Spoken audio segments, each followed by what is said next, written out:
Kilala bilang durian capital of the Philippines. Home of the majestic Philippine Eagle. At hometown ng ika-16 na Pangulo ng Bansa. Okay, fine. Davao City. But I bet you haven't experienced Davao City like this.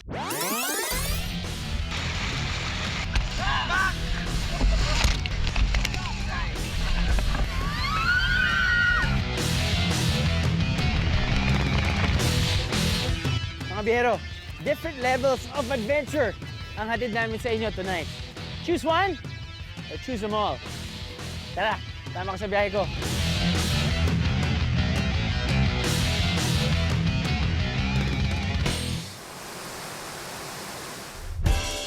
The fastest way to Davao from Manila is via a direct flight na aabutin ng halos 2 oras. Thank you. This is Davao City, ang pinakamalaking lungsod sa buong Pilipinas in terms of land area.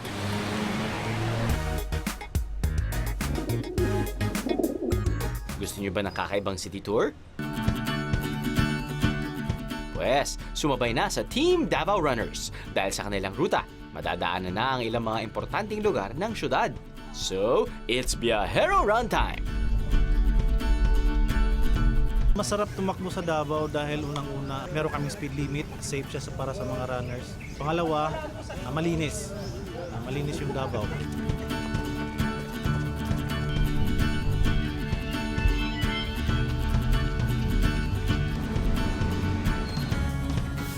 Ang grupo rin ang organizers ng running events dito sa lungsod, kaya kabisadong-kabisado nila ang lugar. O diba, nakapasyal ka na, naka-exercise ka pa.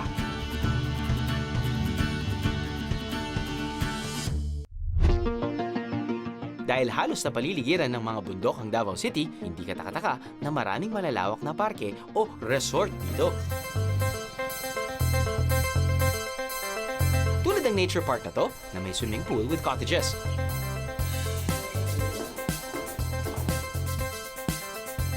Butterfly Museum at Fishing Village.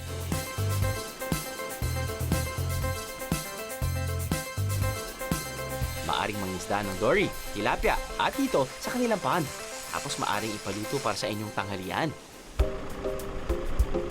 Para sa matatapang ang one-stop pasalubong center nito dahil ang main ingredient ng mga produkto nila ay durian.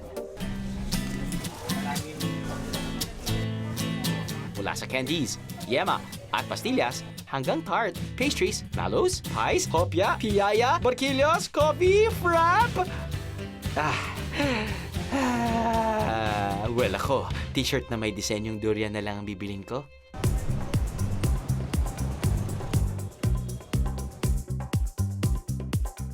Dito, hindi ko kayo urungan pagdating sa kainan.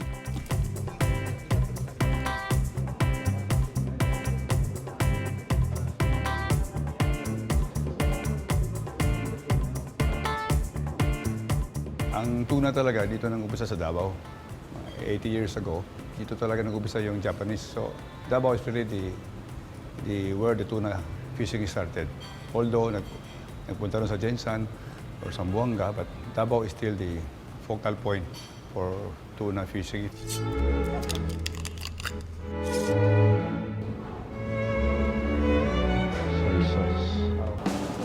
Alam nyo, at least alam natin, totoong tuna. Ay, salamat, sir. Usually, nakikita lang natin pag sinaserve sa atin, ganito na eh. Pero dito sa Marina Tuna, they have tuna carving. Si mismo chef yung magkakat ng manok ng tuna. Natawag ko dyan tunay. Tapos nun, ayun.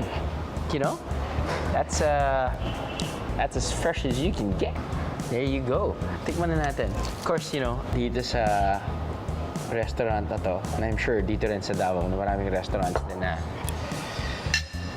nagsiserve ng hindi lang tuna sashimi, kundi different varieties of tuna dishes. Pero ito daw yung bestseller nila, so ito yung titirahin natin. Chef, ayos lang to. Ready to eat. Hindi naman to rubber. Naloka lang. Totoong isda po yan. Totoong isda. Yun. Tunay. Tunay na masarap. Melts in your mouth. Definitely walang lansa. Wow. Yummy. Para akong nasa Hokkaido. Naks. Hokkaido dito sa Japan. Ay, sa Japan. Sa Davao.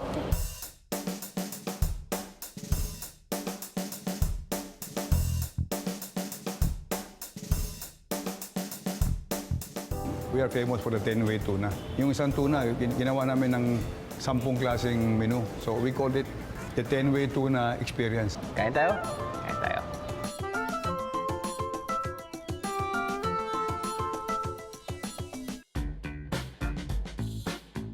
Bukod sa dishes na gawa sa tuna, nagtitinda rin sila ng frozen tuna, blue marlin at swordfish sa restaurant. Masarap na pasalubong to.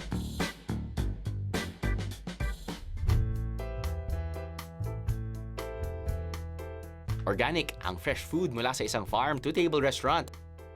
Uy. Gutom lang ba ako? O talagang lahat masarap.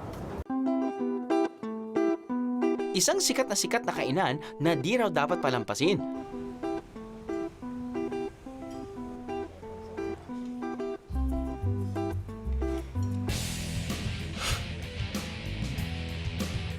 At isang extreme activity na nauuso ngayon sa Davao.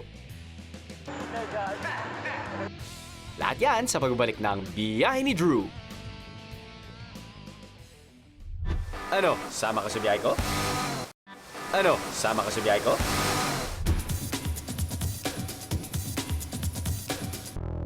Nauuso na rin sa Davao City ang mga indoor climbing center. At dito, pwede ang wall climbing all you can. Sa halagang 180 pesos per hour or 350 pesos per day, maaari nang masubukan ang iba't ibang level of difficulty ng mga wall nila.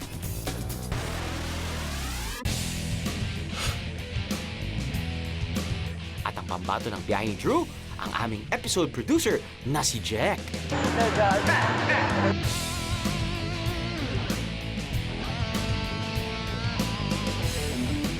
Go, go, go! Reach for the top!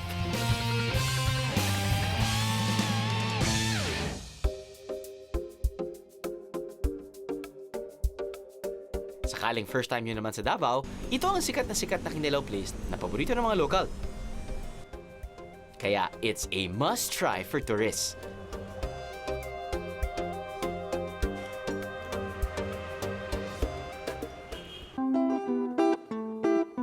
Aside from kinilaw na tuna, subukan nyo rin ang bihod o itlog ng babaeng tuna. At bagaybay na itlog naman ng lalaking tuna. Nariyan din ang all-time favorites na tuna panga at tuna belly. Meron din silang inihaw na pusit at manok. Anumang oras kayo kumain dito, di raw kayo magsisisi. Kaon na ta!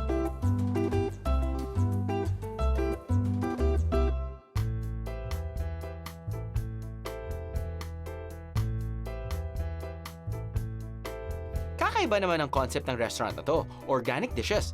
Galing sa iba't ibang organic farm sa Davao ang mga ingredient nila. Kain pa more! Sa Balikbukid Restaurant, kung saan lahat ng ino-offer nilang dishes ay organic. And you know what they say, di ba? It's farm to table. Sabihin nun, may sarili silang farm, yung mga gulay, yung halos lahat ng pagkain nila ay nanggagaling sa kanilang farm at dito nila niluluto. Unahin na muna natin sa kanilang bread platter.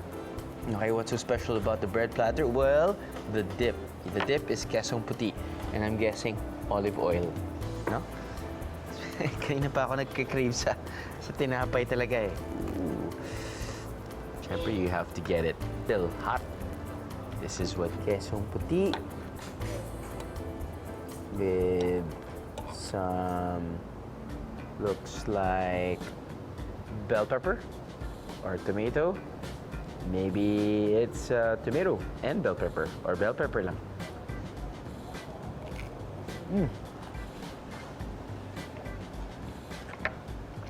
Lasang pizza. Oh. But the texture of the bread. Ang magugustuhan to ng kapatid ko. Pagkatapos namin kumain, ang main entree, ang ulam, yung dessert namin, tinapay. Okay. So good. Okay. Eat the bread, salads. Okay, organic. You have your balik bukid salad, and you have your ginoong kusinera. Kusinero. Ginoo na nga, kinusinera mo pa. Kusineri. Hindi, kusinero. May zucchini, quail eggs, tomatoes. Ito, meron kang bacon, meron kang chicken. Dito tayo. I guess you have to balance it out. Don't be too healthy. Oh, you've got your beef as well. Sorry, medyo nag-camouflage yung beef, no? Yeah. As you can see sa background, it's a nice ambiance, no? Got your different paintings. Very colorful tiles as well. Oh, and everything is recycled. Such a big bonus.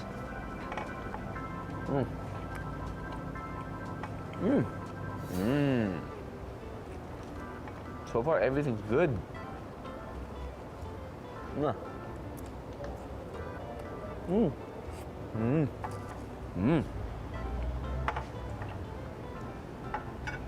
Everything's good. I like what I'm eating. Meron tayong, I'm guessing this is inihaw na baboy. Tapos ensaladang eggplant. Nicely presented. Okay.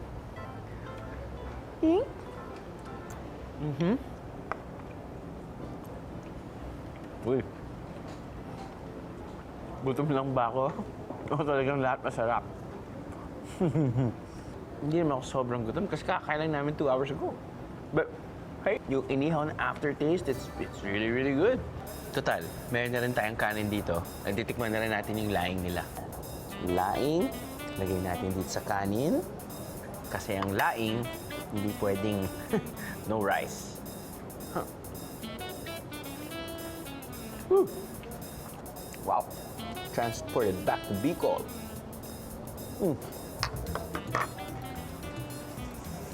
Oh yeah. Now, i-reveal na natin ang secret. Well, hindi naman sobrang secret to, pero ito'y binalot na adobo. Yan. Merry Christmas! Adobo sa atsuete. Yun. Iba yung nagagawa ng turmeric pati atsuete. I mean, pampakulay lang naman yan. But turmeric tastes pretty good too. And it's healthy as well. Sakto, I don't feel too well. I want my mama. I want turmeric tea. But anyway, turmeric rice will do.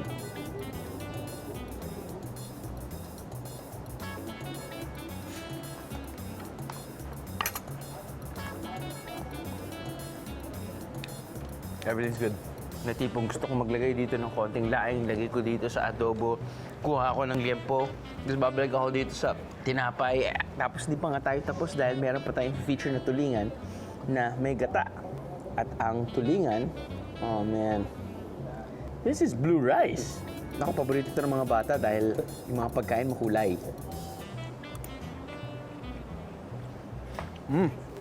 Alright. You know what? Maglagay ka ng gata.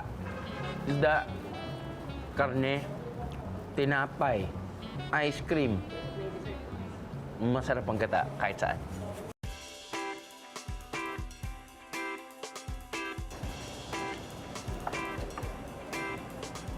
Sabi nga nila magsiuwi na tayo. May nanalo na. I got my dessert cap on.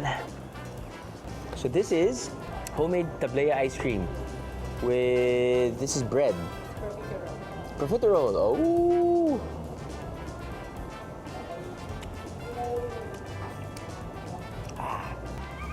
These are all my favorite things. Chocolate, this dessert. Bato. Organic nga, pero ang dami mo kinakain. It's so good. That's really good. I don't feel too tired anymore. But, you know what they say, recycle, babalik ako sa main entree. And then, pupunta ako sa dessert. And then, babalik ako sa main entree. And then, pupunta ako sa dessert. Ice cream.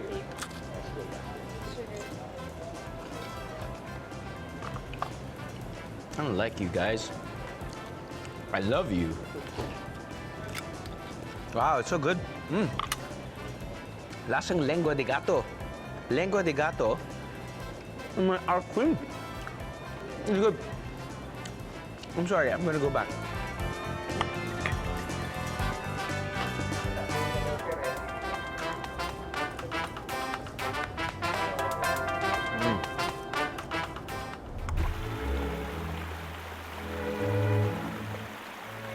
Ihanda na ang mga sarili at ang inyong lakas sa unang extreme adventure na ating susubukan, whitewater rafting.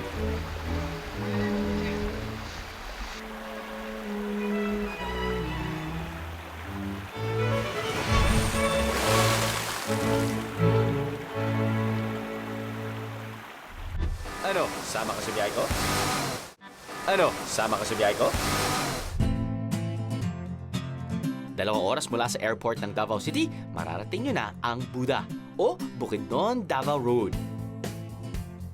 Ito ang tinuguriang Little Baguio City dahil malamig ang klima rito.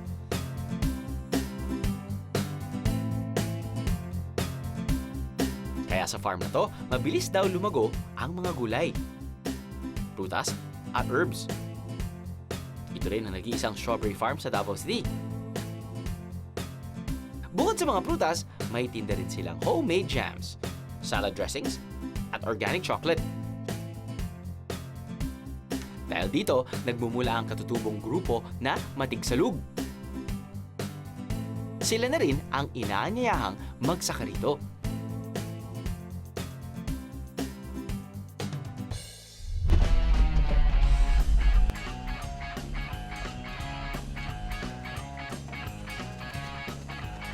Kanina, napasabak na sa BiyaHERO run ang cameraman kong si Jeff. At sa wall climbing naman ng producer kong si Jack. Mukhang ready na sila sa aming unang extreme activity, whitewater rafting.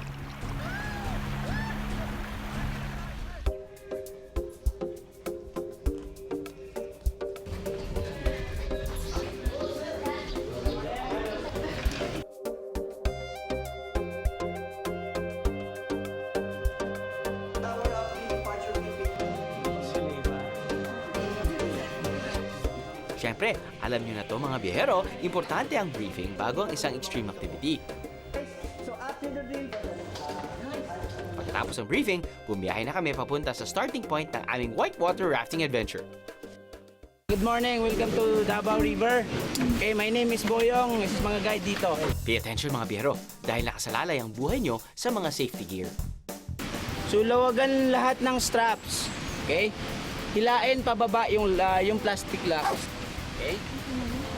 And mamaya, may briefing pa, tas may drill pa bago tayo mag-start.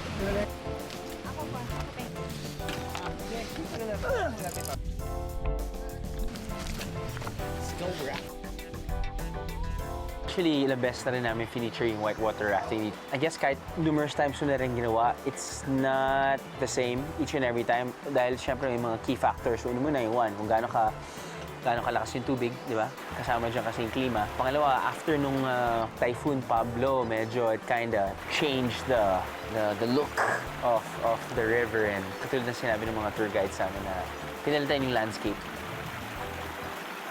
So guys, good morning sir. Whether you like it or yes, I'm your guide for today. Again, my name is Dirk. Welcome to Davao River, okay? May habang 160 kilometers o kasing haba ng 74 na San Juanico Bridge ang Davao River. Ito ang pinanggagalingan ng tubig na iniinom at ginagamit sa irigasyon ng ilang lugar sa Davao. Sa mga hindi pa nakakapag-experience ng whitewater rafting, Cagayan de Oro or in Davao or wherever, expect that there's a possibility na pwede kayong mahulog. Expect na magkakauntugan kayo ng mga kasama nyo? Kaya kayo naka-helmet? Today we have a good water level, okay? I surely na mag-enjoy kayo, no? And then, I need 2 strong paddlers in front. I guess lahat kayo strong, okay? So let's switch later para lahat kayo maka-try sa harap, okay? Always left. So when you yourself kung saang tube kayo, sit on the cord. Sit on the tube like this. And then, always secure your feet under the cord, okay? Isang paa lang kasi masakit. Pag masakit na, isa na naman, okay? Yes, that you hold the tigre like this para may poise, good looking sa picture at saka sa video. And then hold at the part of the shaft. We have commands of paddling. When I say easy forward, you guys on the water, then pull easy, then go back. Forward, then go back, okay? Second command will be hard. From the word itself, hard, okay? Yung pace niyo hard dapat, okay? Don't worry, walang easy na paddle, then lean back. Forward, lean back, okay? No paddle back like this, okay? Use your body. Now, let's put our new skills to the test.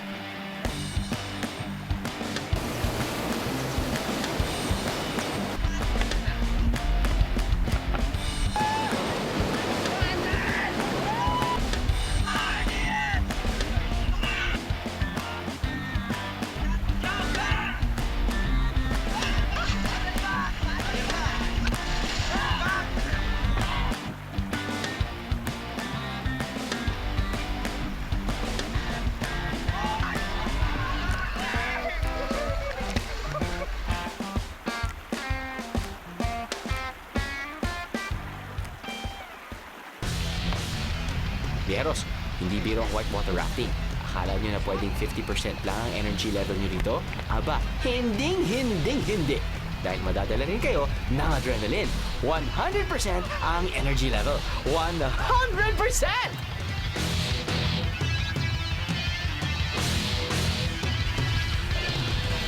Teamwork makes the dream work. In short, tulong-tulong para umusad ang raft.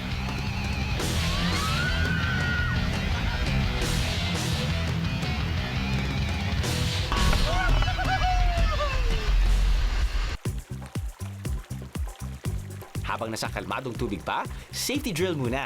Kung ano ang gagawin kapag nahulog ka sa tubig. Got 2 defensive sweep, face down sweep. I want to see your happy feet.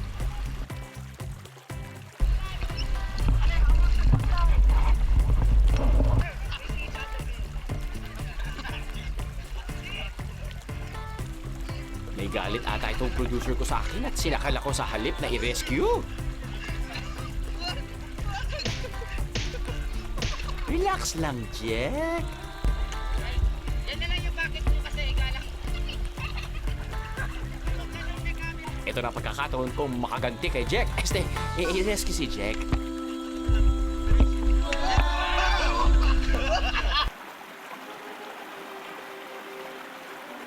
Whitewater rafting sa Davao River.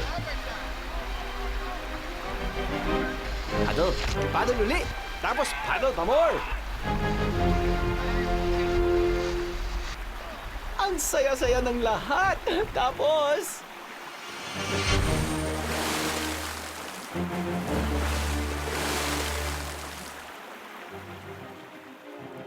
No words, Biyaheros. No words. It really depends kung ano yung tatamaan din ng tour guide mo. Kung talagang intentional yung mas magiging exciting yung rapids dahil feeling ko salbahe sila. Feeling ko dahil meron kami mga drone, gusto niyang talagang mag-capsize yung aming boat para huli sa camera.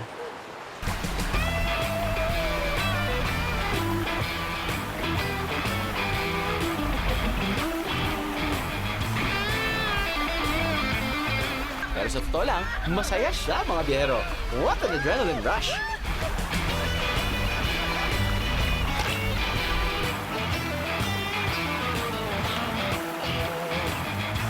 Sa halos 3 hanggang 4 na oras sa Davao River, hindi kayo kakabahan sa adventure na to. they've been doing it for quite a long number of years. I mean, quite a long time. They know how to deal with people, local or foreign. They're very articulate. They make you very comfortable. They make you very excited during briefing pa lang. You know, they're experienced and they know what they're doing.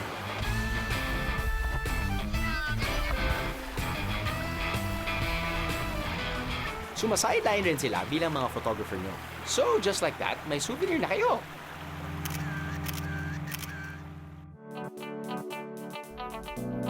Kasama rin sa whitewater rafting package ang tanghalian para maging 100% uli ang energy level nyo.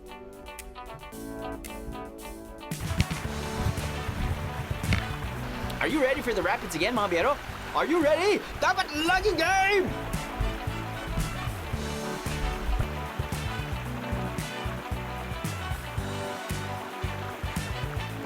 Maglaan ng halos kalahating araw para sa whitewater rafting adventure dito sa Davao River.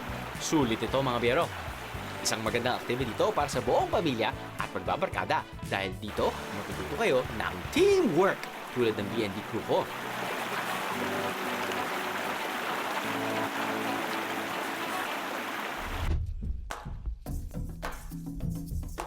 Kaya pa ba, mga biyero?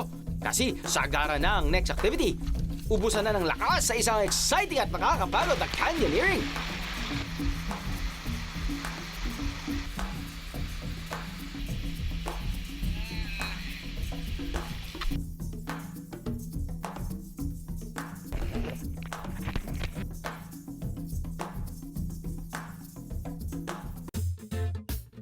Pero masarap naman ang premyo natin sa huli. Kainan time again! Next na yan sa Biyahe ni Drew. Kain tayo. Ano, sama ka sa biyahe ko? Ano, sama ka sa biyahe ko? Hindi pa tayo tapos sa ating extreme adventures dito sa Davao City. First time we did canyoneering kasi that was years back. Swerte kami na hindi rin umulan, so the water definitely was clearer. Isang adventure sport ang canyoneering kung saan dumadaan sa gitna ng dalawang bangin o canyon ang mga biyahero. Trekking, swimming, rappelling, you name it. At meron yan sa canyoneering. Here kasi, it's a different terrain. It's not very long, but it's very steep. It could be harder for some kapag medyo baka nga there's a possibility na culture shock sila sa ahon or pababa.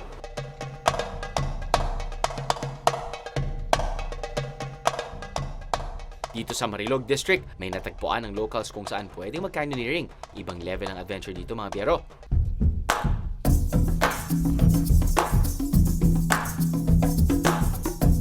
Of course, pag fresh mud, there was an added challenge because it was raining. Putik all around, biyeros.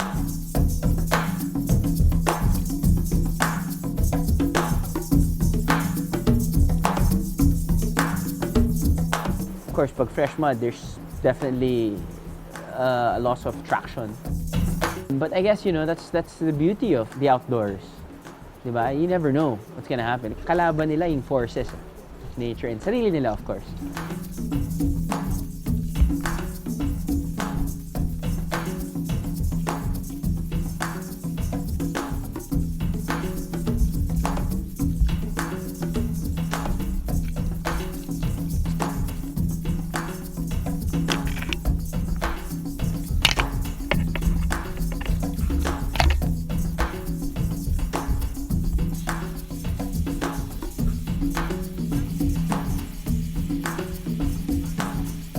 So we only shot 2 falls. There's a total of 7. Safety first, mga biyero. Bago sumabak sa canyoneering dito sa Marilog District, syempre magpasama kayo sa mga tour guide na alam ang lugar. Kapoy, kapoy!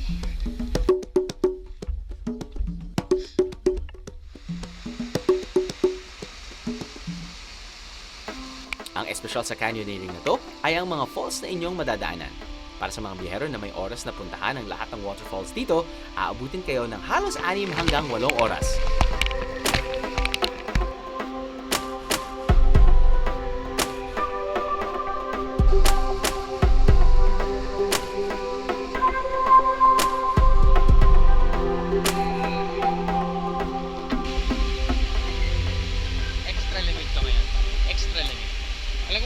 pero nandito tayo ngayon sa bundok ng Davao. Malimig. Hindi yung malimig, tapos mawawala yung limig after a few seconds. Hindi. Malimig pa rin. It's in.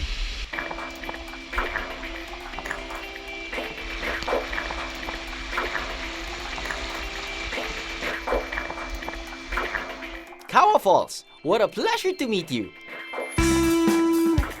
We had to shorten our activity nga because of time constraints.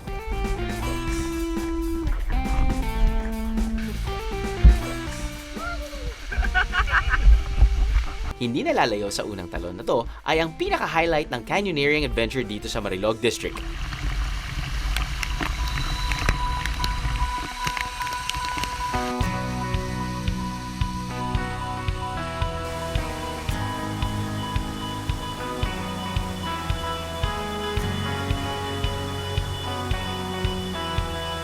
Pagsik ang kailangan para harapin ang Quagsik Falls.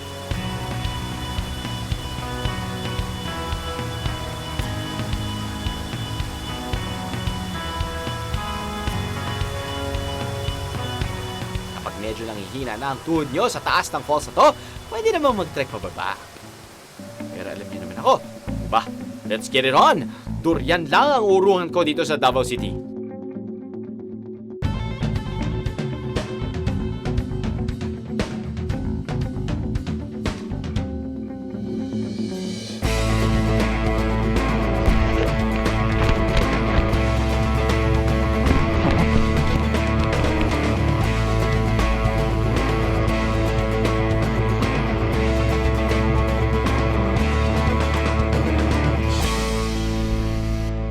Tapos nag-rappel kami ng medyo mahaba-haba. Okay din experience. I guess lalo na sa mga inexperienced ones or kahit experienced ones, it's still pretty decent rappelling going down. It's like what, 400 something feet? 420 feet pababa. Phenomenal. That's rappelling 420 feet o kung tutusin, 42 floors ng isang building. Isang building na binabagyo at habang pababa ka, may isang malaking hose na bumubuga ng tubig sa'yo. OA biyaheros, no? OA pero oo, yan talaga ang extreme. Any canyoneering experience, I mean, it will be different each and every time. And for me, it's always worth it because you're always having fun with your friends, with your family members. When you're talking about canyoneering, just expect the unexpected. Yon. You know, just let loose, follow your guides. For me, the best part of it is the culminating activity or the reward. Pagkain. Kahit anong lutuin, masarap. Pero in this case, masarap talaga yung niluto sa atin.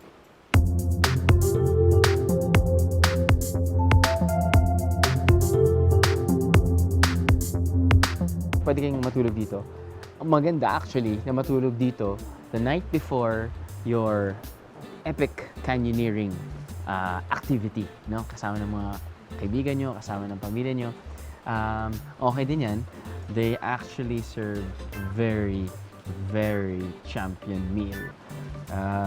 Dito, well, yung sinerve sa atin, meron tayong pork chop, meron tayong kilawin, meron tayong paborito ko to. Binifry yata ito na calamares. Squid. Meron tayong pork ribs, pansit, meron din tayong hipon. Now, usually, pag sa canyoneering, may kasama ng packed lunch. Okay? Pero, malay mo, gutom pa kayo pagbalik nyo dito sa Lawi-Lawi, magpa-serve pa rin kayo. It's up to you guys. Saan tayo? Used to be our private cottage, but eventually we have to open it to public.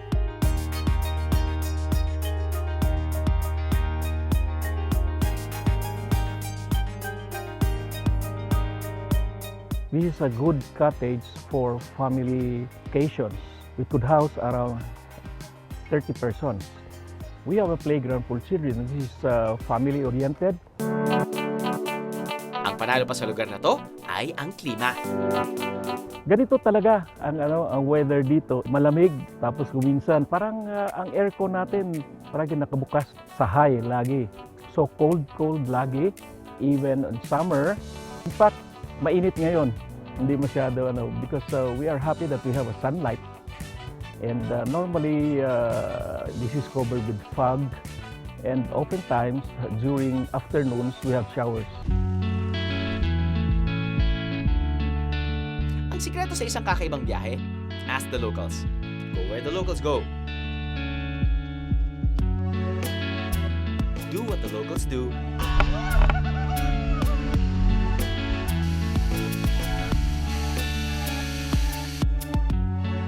And eat what the locals eat. Dahil sino pa nga ba ang best tour guide ng isang lugar? Kung di ang mga mamamayan nito na siyang totoong yaman ng kanilang syudad.